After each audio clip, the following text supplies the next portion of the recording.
पिंकू अपने पापा के साथ सीतानपुर गांव में रहता था। उसके पापा ने जमीन गिरवी रखकर उसे इंजीनियरिंग की पढ़ाई करवाई। पढ़ाई पूरी हुई, डिग्री मिली, लेकिन नौकरी नहीं मिली। वापसी पर खेत बंजर मिले और घर की हालत खराब। इसी बीच गांव का घमंडी जमींदार आया। उसने कर्ज का बहाना बनाकर पिंकू के पापा को सबके सामने अपमानित किया और घर का सामान उठा ले गया। पिंकू का दिल टूट गया। गुस्से में वो खेत पर गया और एक पत्थर उठाकर आसमान की ओर फेंक दिया।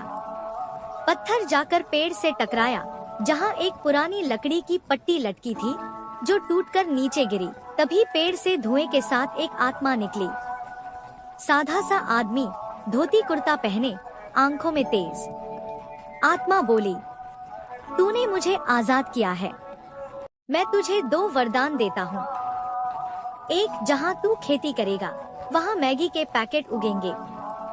2, जिसने तुझे अपमानित किया वही तुझसे आकर मैगी मांगेगा। अगले दिन से पिंकू के खेत से सच में मैगी के पैकेट उगने लगे। गांव में खबर फैल गई। कुछ दिन बाद पिंकू ने जमींदार को एक चिट्ठी भिजवाई। अगर हिम्मत है तो बच्चे को लेकर हमारे घर आ जाओ और अपने पैसे ले जाओ। जमींदार को गुस्सा आया। वो बोला, ये लौंडा मुझे बुला रहा है, अभी बताता हूँ इसे। गुस्से में ही वो अपने बेटे को लेकर पिंकू के घर की तरफ चला। लेकिन जैसे ही वो घर के पास पहुँचा, उसे एक जबरदस्त खुशबू आई, जैसे कोई बहुत खास चीज पक रही हो।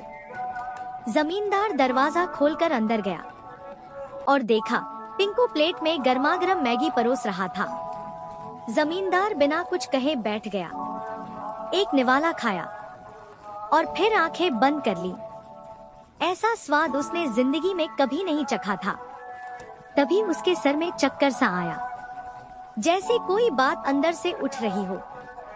उसने कांपती आवाज में कहा, बेटा, ये क्या है? पिंकू बोला, वही खेत की फसल जिसे तू बेकार समझता था। जमींदार उठ खड़ा हुआ, अब मैं सब गांव वालों के सामने माफी मांगूंगा। मैंने गलती की। तू तो असली किसान है और राजा भी।